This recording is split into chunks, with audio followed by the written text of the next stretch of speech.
Okay, today we are back in the book of Genesis, and we are coming up to the end of this set of sermons through these opening chapters, the first 11 chapters of the book of Genesis. You could think about these opening chapters as the prologue, really to the whole Bible, but in particular to the book of Genesis. And we are in part 14 of 15, so we are right next to the finish line. And since it's been a few weeks since we've been in Genesis, I want to take a second to just sort of relocate us in the story. When we get to Genesis chapter 9, where are we in the story of Genesis and in this book of the Bible? And let me say two things about our location, about where we are in the story in Genesis chapter 9. The first thing we could say is we are in Genesis 9 to life after the fall. We're to life after the fall. In Genesis chapter 3, which is if you want a two-word summary of Genesis 3, it's the fall, right? And in Genesis chapter 3, our first parents ate that forbidden fruit. And with that forbidden fruit, sin broke into God's creation. We've said this multiple times over the last few weeks. When sin broke in, it broke everything. You cannot overstate the catastrophe of Genesis chapter 3. And part of that catastrophe is our first parents lost their place. They were kicked out of the garden that God had prepared for them. And so at the end of Genesis 3 in verse 24, we read this. He, talking about God, drove out the man. He drove out our first parents. And at the east of the Garden of Eden, he placed the cherubim and a flaming sword that turned every way to guard the way to the tree of life. Now, when you finish chapter 3, you get to the end of verse 24. The scriptures aim to have you on the edge of your seat. It's aiming to get you in that moment when you realize they have been kicked out of God's place. It's meant to produce in you the question of what in the world is going to happen to Adam and Eve now? What will life be like east of Eden? What will life be like after the fall? Now, in a lot of ways, that's the sort of question that the next few chapters in the Bible are aiming to answer. This is what they're trying to do. So you could think about Genesis chapter 4, chapter 5, and chapter 6. You could think of it like a movie trailer. They're giving us a glimpse into the biblical story, what life will be like after the fall. It's in a way a preview of coming attractions. It's giving us that sort of inside scoop, that sort of glance at what we're going to find in the rest of the biblical story. And that trailer introduces us to the tragedy. Just to the tragedy of life east of Eden after the fall. In Genesis chapter 4, Cain murders his brother Abel. Murders him. That's the next scene. They are kicked out of the garden, and a brother murders his brother. Then Cain, in Genesis chapter 4, verse 16, it says that he went away from the presence of the Lord. He drew away from God. He went away from God. And east of Eden, after the fall, people live like Cain. There is this innate desire in us all to live autonomous lives. God, you go over there, I'll go over here, and I'll be God over here. Yet you see this innate desire for autonomy. And Genesis 4 shows us something scary, I think, that even in their autonomy, they can accomplish amazing things. If you look at Genesis chapter 4, the last half of that chapter, they are building cities, the arts are growing, agriculture is expanding, the creation of tools, all of this stuff is happening. They are accomplishing great things in their autonomy, apart from God, away from God. In their autonomy, they were accomplished, but they couldn't accomplish their way out of the curse. For all of their accomplishments, they were still descending deeper into the abyss of depravity. It was just getting darker and darker and darker. Then you get to Genesis chapter 5, and we have that constant refrain in Genesis chapter 5, and he died, and he died, and he died, and he died 8 times in Genesis chapter 5. Genesis chapter 5 is in a lot of ways a storied presentation of Romans 6:23. The wages of sin is death. And there will be a day east of Eden, after the fall, there will be a day when we all pay the wage. And he died. Then by the time you reach Genesis chapter 6, I mean, it's about as bad as it gets when you get to Genesis chapter 6. Listen to how the scriptures talk about life in Genesis 6. This is verse 5 of Genesis 6. The Lord saw that the wickedness of man was great in the earth. And then listen to what it says. And that every intention of the thoughts of his heart was only evil continually. I mean, it would be hard to use more emphatic language than that to talk about the darkness that had descended upon humanity. And humanity's sin then provokes, stirs up, agitates the gentle, kind, loving, just heart of God to judgment. And then if you read Genesis 6 through 8, it is a horrifying picture of the judgment of God, the flood of God's judgment sweeping sinners away. Right? This is life east of Eden. I mean, it is a sobering picture when you read forward in Genesis chapter 4, after the fall, life after the fall. But in Genesis 9, we're not just to life after the fall. In Genesis 9, we are also to life after the flood. So in Genesis chapter 9, verse 18, right, the boat has landed. The waters have subsided. We now have dry earth. And this is what we read in verse 18 of Genesis 9. The sons of Noah who went forth from the ark were Shem, Ham, and Japheth. Ham was the father of Canaan. These three were the sons of Noah, and from these the people of the whole earth were dispersed. So first of all, we can just recognize that God kept his promise. The eight, you have Noah and his wife, then you have Noah's three sons and their wives. And the eight, Noah and his family, were kept safe during the storm of God's judgment. God kept his promise. And now they walked off the boat, and they are ready to start a new life in Genesis chapter 9. Right? And commentators are quick to pick up on the connection and the sort of overlap and the comparison between Adam and Noah. So in Genesis chapter 1 and 2, God created the world, and then he puts Adam and Eve, our first parents, into that creation. And then in Genesis chapter 9, you could think of what happened in the flood as God doing a recreating work or a restoring work. So God has restored the earth. He's recreated the earth. And then in Genesis 9, he puts Noah and his family in his recreated world. Right? So there's a lot of overlap between what we're seeing in the first three chapters of the Bible and what we see in Genesis 6 through Genesis 9. Now, can you imagine the moment? If you're if you're Noah and his family, you're walking off the boat. Your heart at this moment is just brimming with optimism. We are about to start new lives in this new world. It's just brimming with hope. Now, this new world is packed with new potential and new possibility. And you can just imagine them thinking, looking back, we're just seeing that humanity has made a mess of everything. I mean, they've just messed everything up. But now we're going to get a chance to set this thing aright.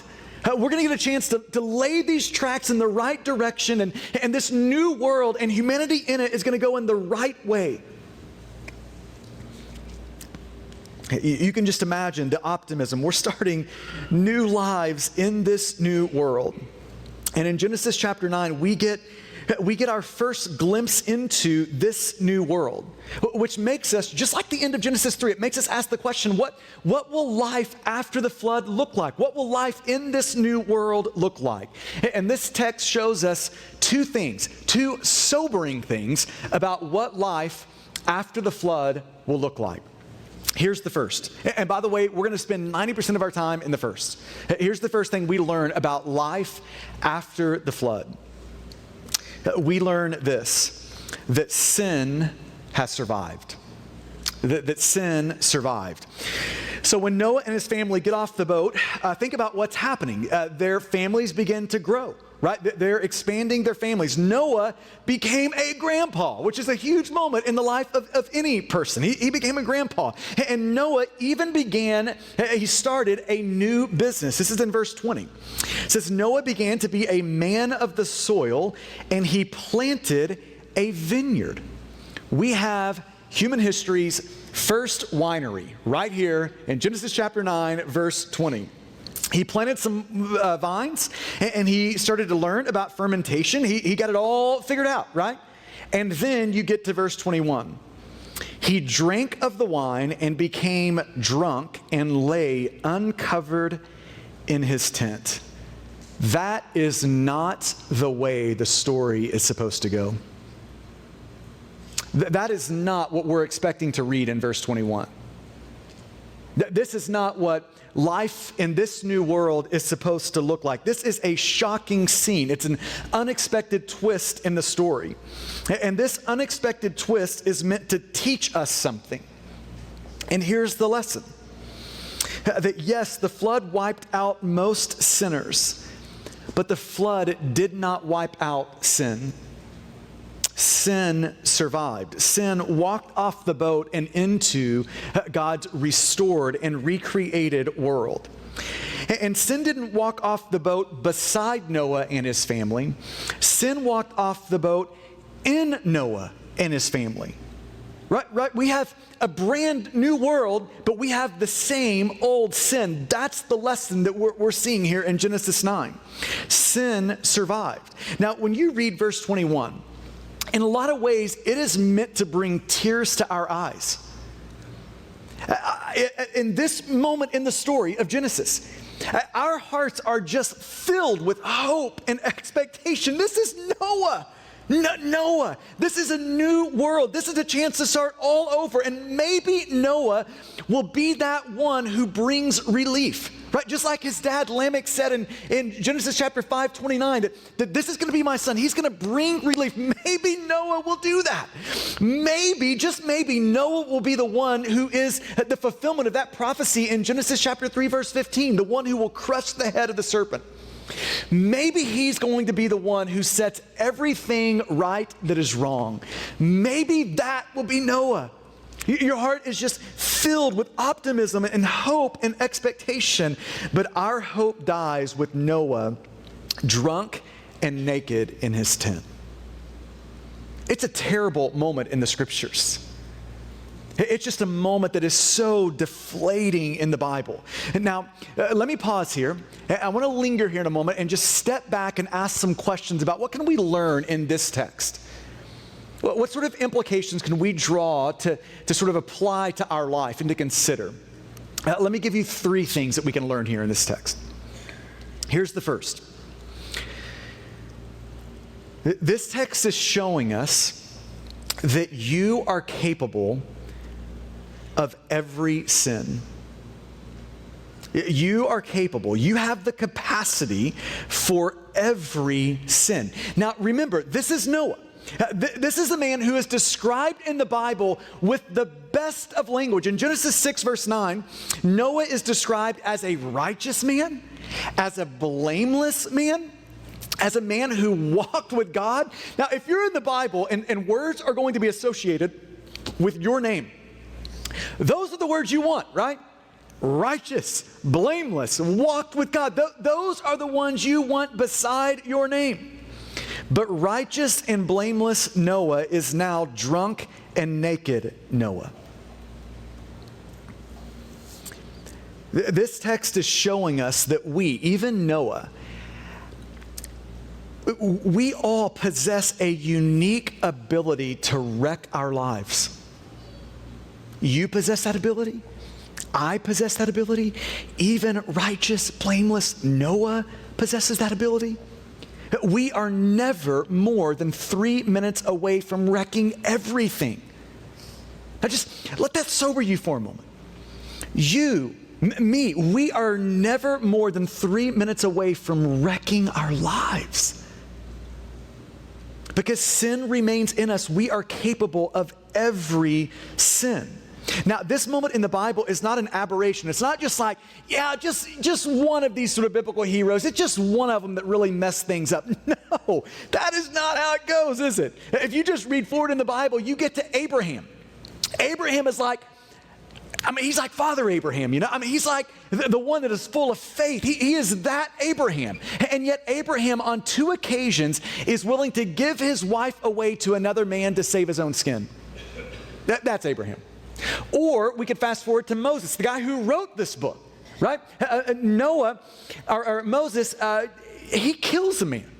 He straight up murders a man. Or we could read forward a little bit further and get to David in the scriptures. David, he commits, and by the way, David is a man after God's own heart, right? Again, just all the words you would want associated with your name. But that same David, a man after God's own heart, had a moment in his life, just a terrible moment where he commits grievous sin. He takes another man's wife in an act of adultery. And then he compounds his problem by killing her husband in an attempt to cover it up. I mean, it's just about as bad as it gets, right? So this is no aberration. This is what we find throughout the scriptures. And what are the scriptures teaching us in this? Answer.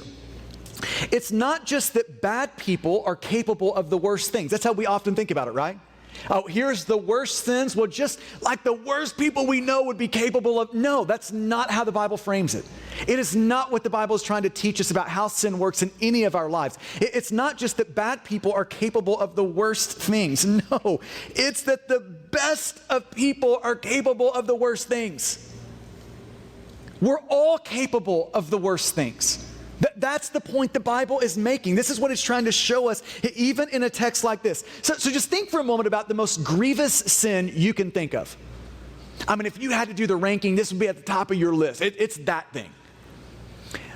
In a text like this, the Bible is trying to show you that you have the capacity for that sin.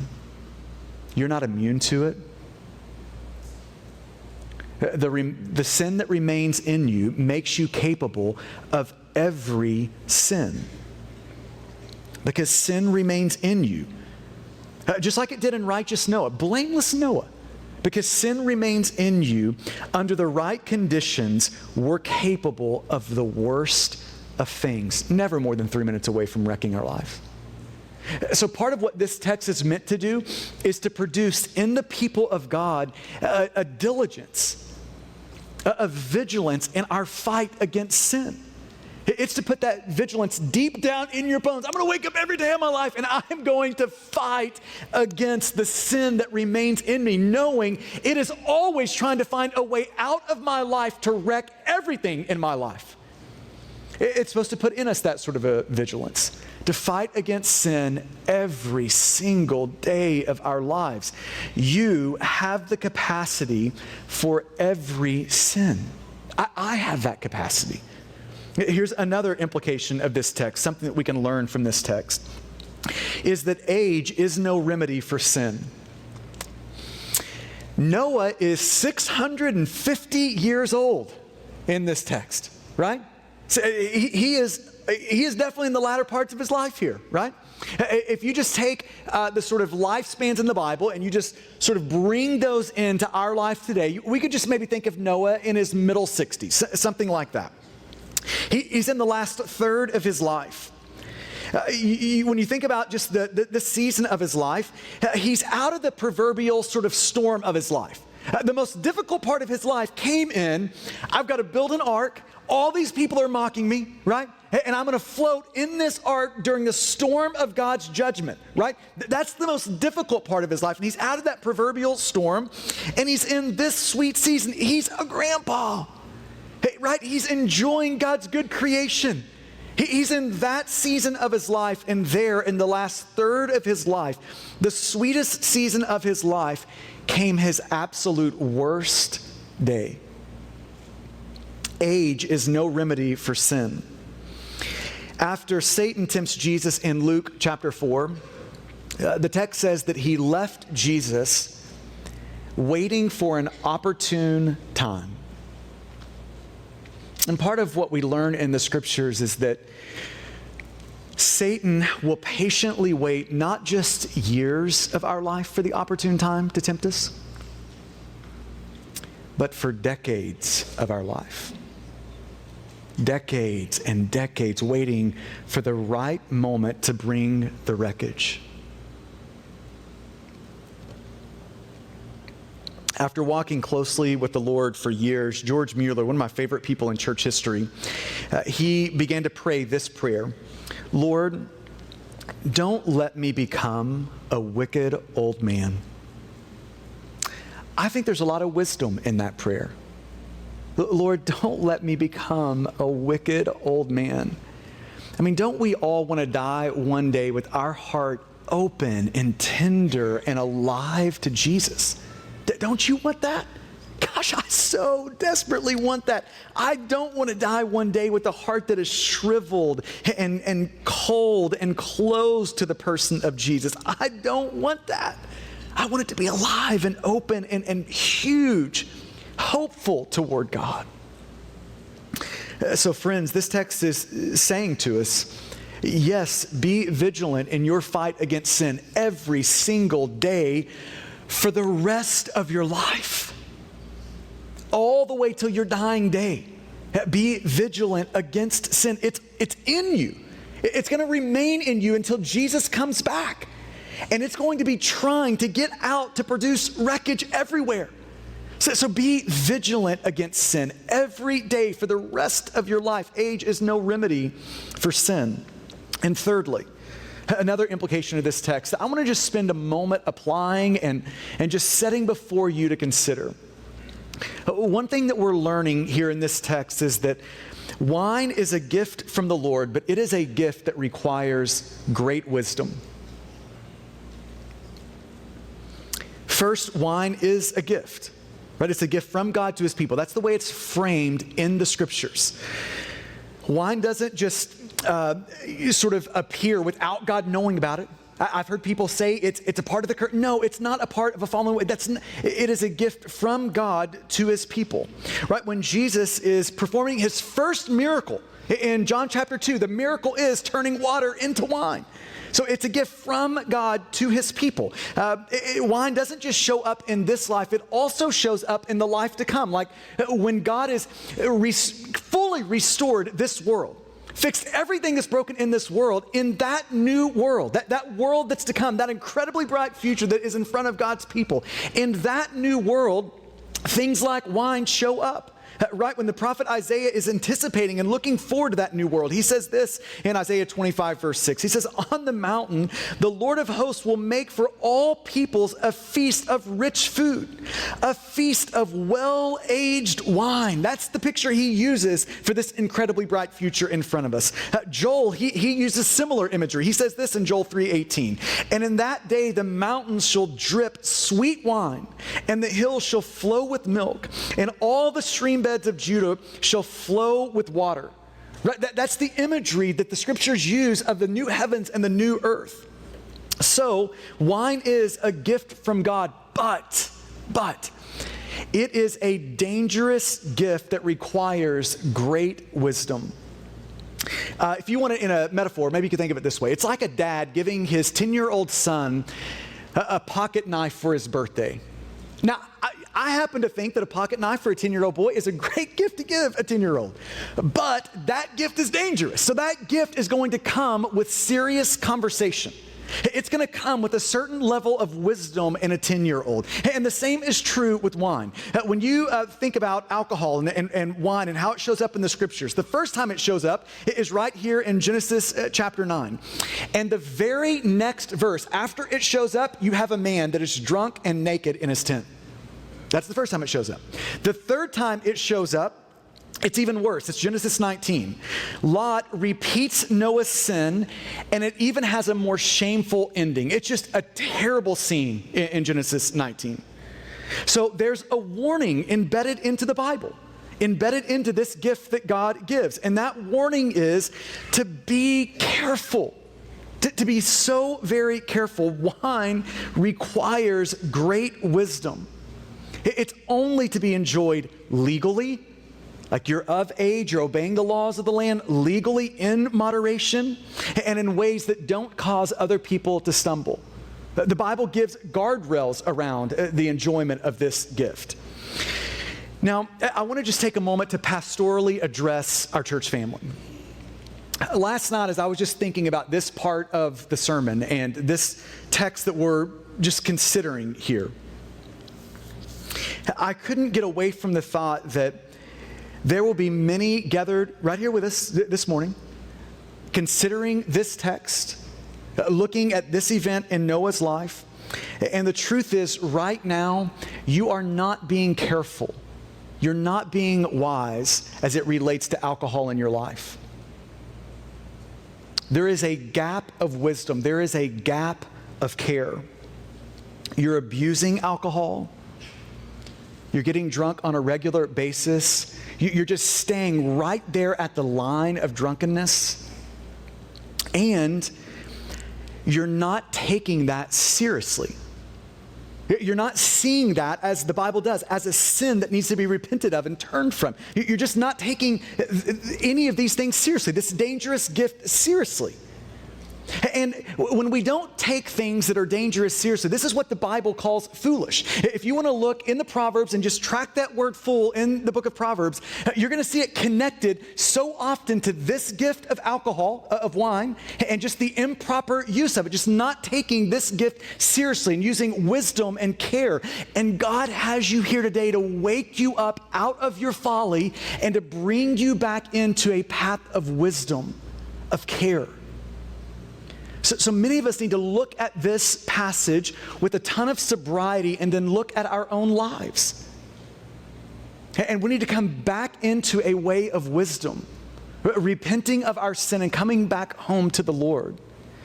Now, for some in the room, though, we are beyond a lack of wisdom and a lack of care when it comes to alcohol, and we are to a problem where we have developed a dependence upon alcohol. Now, here's the problem when we develop a dependence upon anything. We are often the last to see it or the last to be able to admit to it. So some of us in the room this morning need to have the courage to look at those we love that are around us and to ask the question. Maybe it's a spouse, maybe it's a trusted friend. We need to ask the question with courage. Do you think I have a problem with alcohol? Are you seeing any gaps in the way that I'm relating to alcohol? And then we need to listen. And if those that we love are looking at us and saying, I think there's an issue here, then friend, look at me. Today is the day to make war on that. Not tomorrow, not next week, not next month, not next year. It will never be easier in the future. Today is the day to make war on it. Today is the day to walk out of that road of folly and back into that road of wisdom. Today is the day. So you need to be known in that. You need to invite community in on that. You need to get brothers and sisters praying for you in that to help you along with that.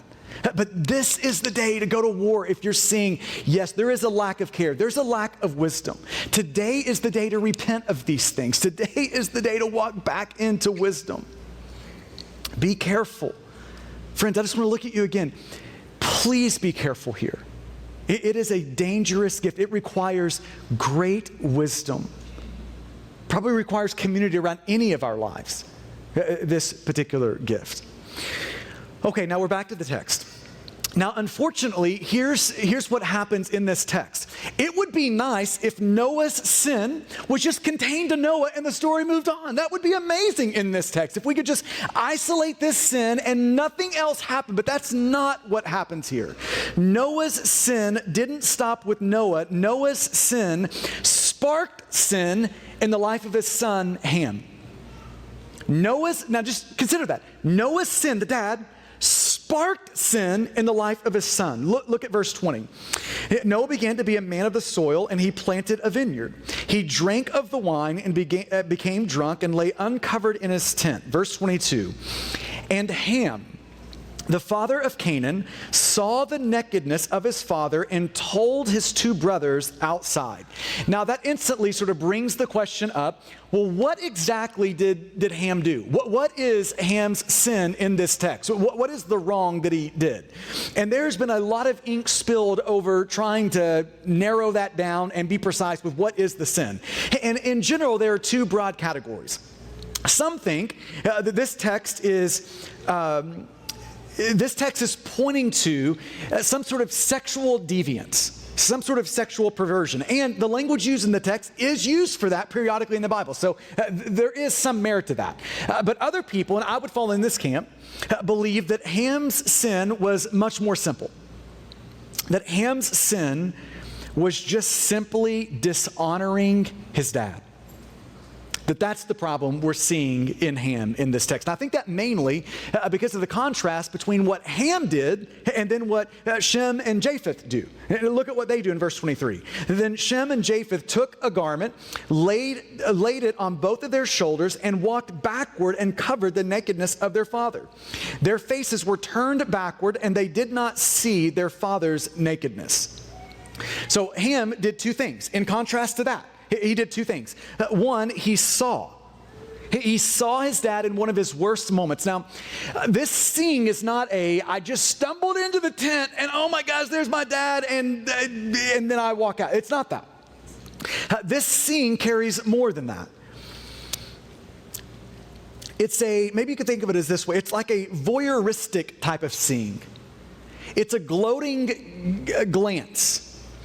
It's a way of seeing that is enjoying the shame of his father. He's seeing his father in his worst moment, and he's actually enjoying the shame that it's bringing him. It's that type of seeing. So he saw, and then he said. These were the two problems. This is how he dishonored his dad. He saw, and then he said. He saw the shame of his dad, and the text says he told his brothers. And you can picture the scene. He just found his dad in just the worst of moments. But rather than covering the shame of his dad, just like God did for Adam in Genesis chapter 3 when he made garments of skin that covered his nakedness, rather than covering the shame of his dad, Ham increased the shame of his dad by announcing it to the world. Hey world, let me tell you what I just saw. That's what Ham did in this text. You could think about his sin as a gross violation of the fifth commandment. Honor your father and your mother. Now, what does it mean to honor anyone? Well, that word honor is often translated as glory. And the word glory in the Bible means weight. It means that something is heavy. So to honor someone is to treat something as weighty. To treat someone as significant, as important, as valuable. The opposite is to trivialize someone, to treat them as light, to despise them, to treat them as if they don't matter. So you could think of honoring someone as a disposition of the heart, where we're treating our parents or whoever we're honoring with obedience, with reverence, with gratefulness. It's a mixture of those three words coming out of a human heart.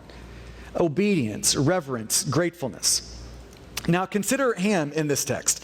He shows us that this command to honor our parents, it doesn't disappear with age. So we don't become a certain age where it's like that fifth commandment no longer applies. We don't do that.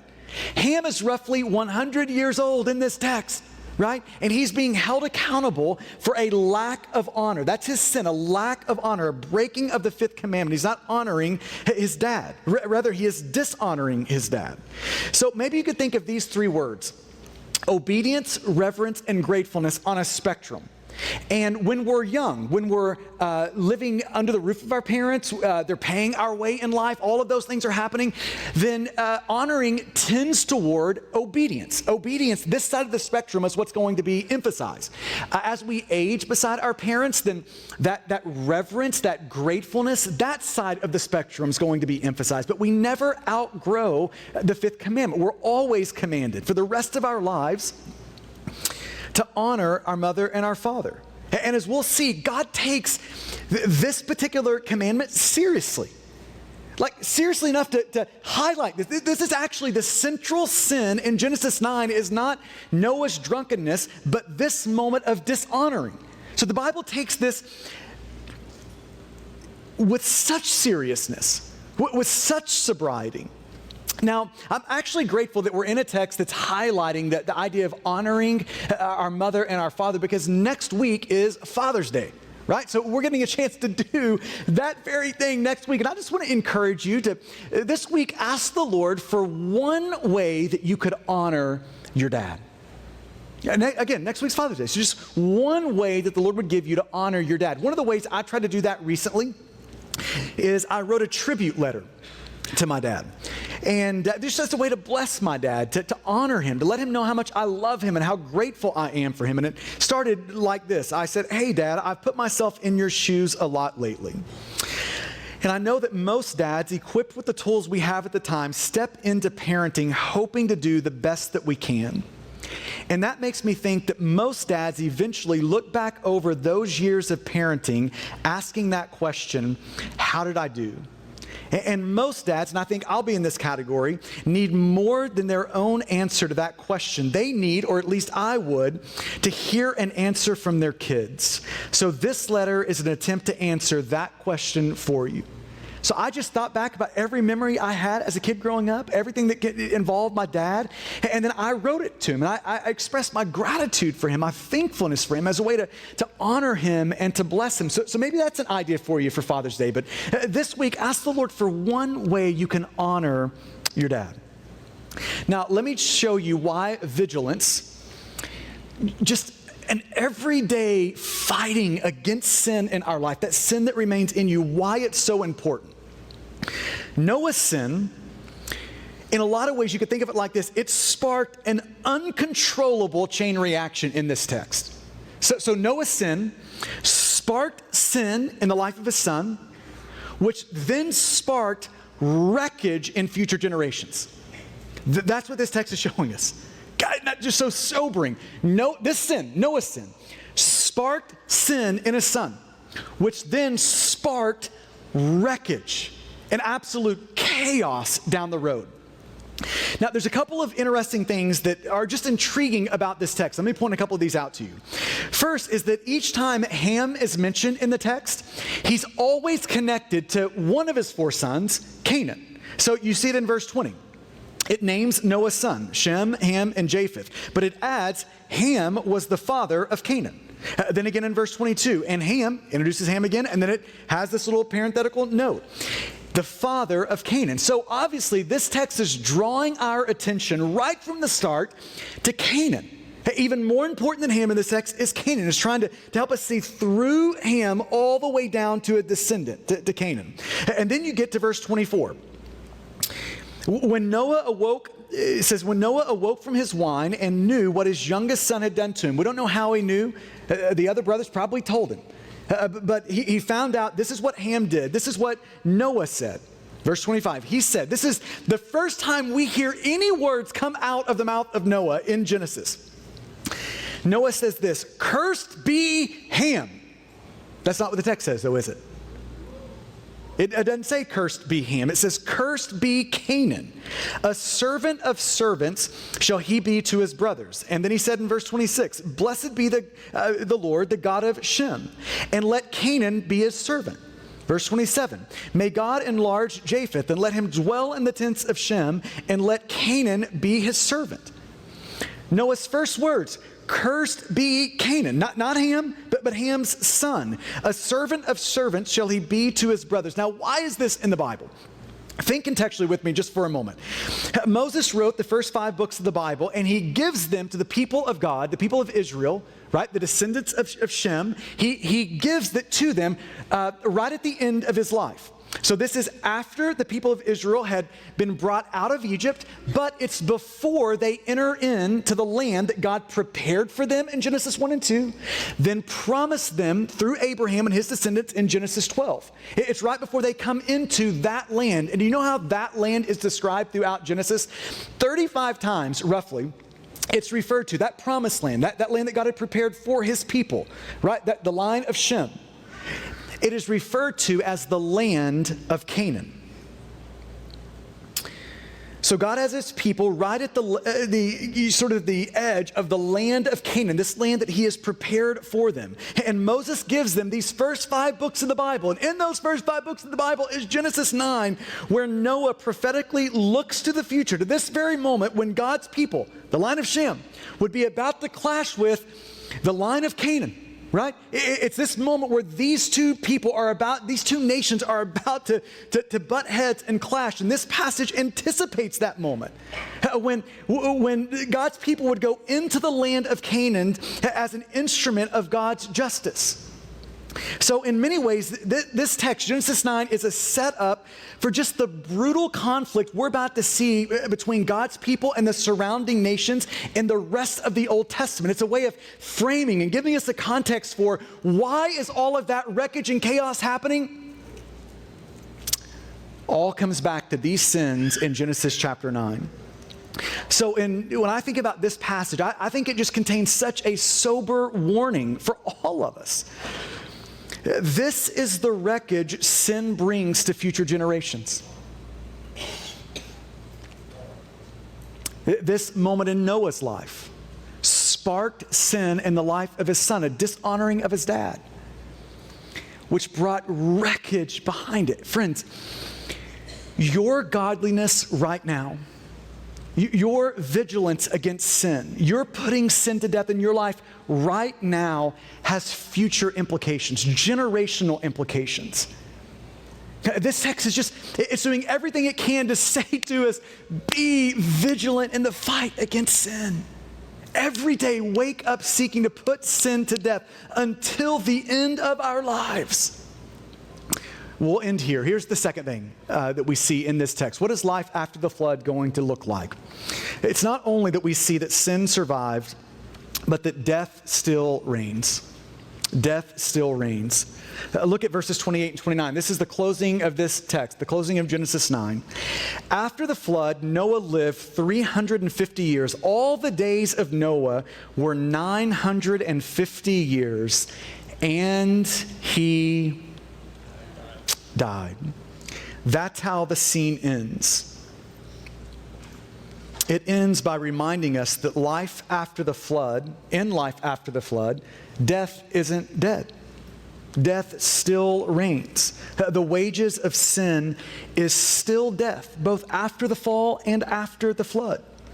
In a lot of ways, Genesis 9 ends with a throwback to the genealogy of Genesis chapter 5, where we hear those same words over and over again, 8 times, and he died, and he died, and he died, and he died. Death still reigns after the flood. Our man Noah survived the storm of God's judgment, right? God gave him another 350 years.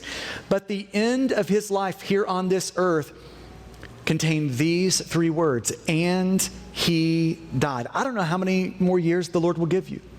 The Lord may have all sorts of miracles between your life right now and your death one day. All sorts of miracles of preserving your life, all the things. But at the end of your life, these will be the 3 words written. And he died. And she died. This passage, like most in the Bible, have a whole lot of sin in it and a whole lot of death in it. That's what this passage contains. But like every passage in the Old Testament, this passage is not just meant to be seen, it's meant to be seen through. We're supposed to peer through the passage to the person of Jesus who came to conquer sin and death. That's who we're supposed to see in this passage. Seeing through this passage to the person that in his life, death, and resurrection, he defeated sin.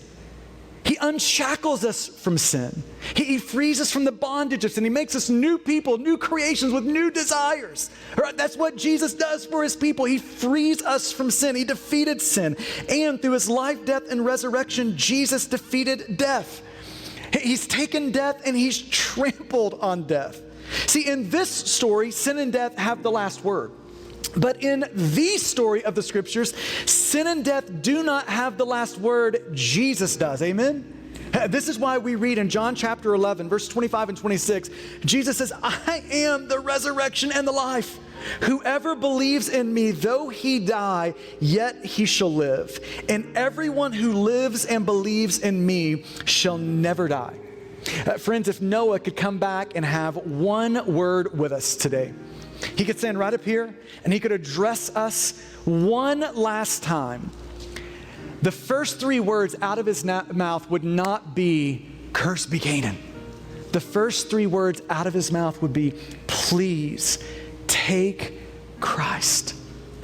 The one who's defeated all of this sin, the one who's defeated death itself, please take Christ. Will you pray with me?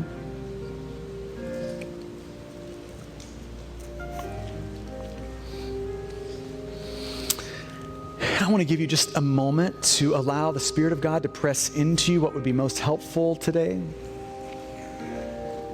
to wipe away the things that would not be helpful. And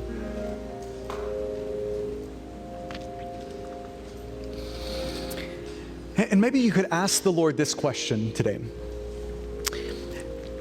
What is that one area of my life right now? That one area of temptation? That one area of my struggle with sin that if left unchecked will bring wreckage? What is that one area?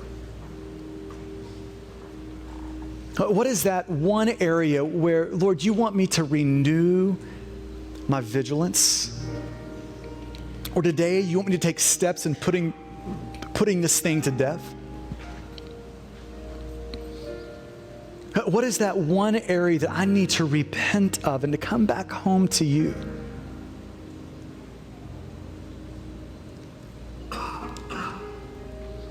And friends, whatever that area is this morning, I just want to plead with you. Take it seriously. Come back into the way of wisdom. Come back home to the Lord.